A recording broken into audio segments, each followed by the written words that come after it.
ഇടുക്കി ശാന്തൻപാറ ശങ്കരപാണ്ഡ്യൻമേട്ടിലെ അനധികൃത കയ്യേറ്റത്തിനെതിരെ നടപടി ആവശ്യപ്പെട്ട് പരിസ്ഥിതി സംഘടനകൾ രംഗത്ത്.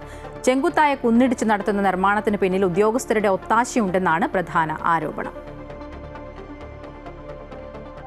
ഇടുക്കി ചൊക്രമുടിയെ മുറിച്ചുവിറ്റ കയ്യേറ്റ മാഫിയ ഇപ്പോൾ ലക്ഷ്യം വയ്ക്കുന്നത് ശങ്കരപാണ്ഡ്യൻമെട്ടിനെയാണ്. മലമുകളിലേക്ക് JCB ഉപയോഗിച്ച് വഴി നിർമ്മിച്ചു. ഇത് വലിയ മണ്ണിടിച്ചിലിനും ഉരുൾപൊട്ടലിനും കാരണമാകുമെന്ന് ചൂണ്ടിക്കാട്ടിയാണ് പരിസ്ഥിതി സംഘടനകൾ രംഗത്തെത്തിയിരിക്കുന്നത്. യാതൊരു അനുമതിയുമില്ലാതെ നിർമ്മാണ പ്രവർത്തനങ്ങൾ നടത്തുന്നത് ആദ്യഘട്ടത്തിൽ തന്നെ ചൂണ്ടിക്കാട്ടിയെങ്കിലും നടപടിയെടുക്കാൻ അധികൃതർ തയ്യാറായിട്ടില്ല. മേഖലയിൽ പട്ടയമുണ്ടോ എന്നതടക്കമുള്ള കാര്യങ്ങൾ പരിശോധിക്കണമെന്നും നിയമം കാറ്റിൽ പറത്തിയുള്ള അനധികൃത നിർമ്മാണത്തിനെതിരെ നടപടി സ്വീകരിക്കണമെന്നും ആവശ്യപ്പെട്ട് ഗ്രീൻ കെയർ കേരള, ജില്ലാ കളക്ടർ, വിജിലൻസ് ഡയറക്ടർ, റവന്യൂ വകുപ്പ് മന്ത്രി, കേന്ദ്ര വനം പരിസ്ഥിതി മന്ത്രാലയം എന്നിവിടങ്ങളിൽ പരാതി നൽകി.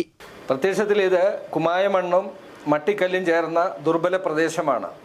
ഇത് കൂണുമുളച്ചതുപോലെ ഇവരെ വിറ്റ് കോടികൾ സമ്പാദിച്ചങ്ങ് മാറിയതിനു ശേഷം പഞ്ചായത്തുകാരുടെ സഹായത്തോടെ പെർമിറ്റ് സമ്പാദിച്ച് മാഫിയകൾ ഇവിടെ ഫ്ലോട്ട് വാങ്ങിയവർ റിസോർട്ട് പണിയാൻ തുടങ്ങുന്നു. അപ്പോൾ ഇത് വലിയ മഴ പെയ്യുമ്പോൾ വലിയ ഉരുൾപൊട്ടലും മണ്ണിടിച്ചിലും ഉണ്ടായി ഇതെല്ലാം കൂടെ കുത്തിയൊലിച്ച് താഴേക്ക് വരുന്നു. നിർമ്മാണ നിരോധനം മൂലം സാധാരണക്കാർ വീട് വയ്ക്കാൻ പോലും വലിയ പ്രതിസന്ധി നേരിടുന്നിടത്താണ് വൻകിട ഭൂമാഫിയ ചൊക്രമുടിയിലെയും ശങ്കരപാണ്ഡ്യൻമെട്ടിലെയും പരിസ്ഥിതി പ്രാധാന്യമുള്ള സ്ഥലങ്ങൾ കയ്യേറി നിർമ്മാണ പ്രവർത്തനങ്ങൾ നടത്തുന്നത്.